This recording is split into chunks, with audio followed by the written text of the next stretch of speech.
Parasailing, also known as parascending, paraskiing or parakiting, is a recreational kiting activity where a person is towed behind a vehicle while attached to a specially designed canopy wing that resembles a parachute, known as a parasail wing.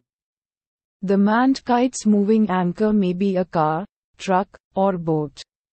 The harness attaches the occupant to the parasail, which is connected to the boat, or land vehicle, by the tow rope.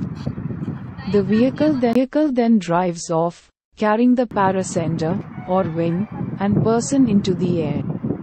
If the boat people can parasail behind it at the same time.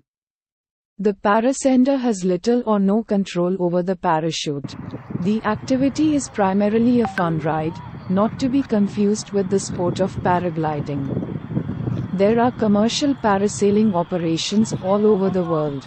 Land-based parasailing has also been transformed into a competition sport in Europe. In land-based competition parasailing, the parasail is towed to maximum height behind a four-wheel drive vehicle.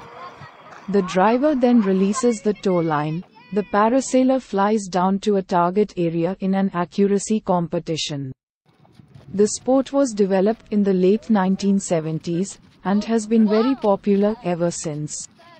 The first international competitions were held in the mid-1980s and continue annually to this day. Over the years, the competitions have grown in scope as well as the number of participants.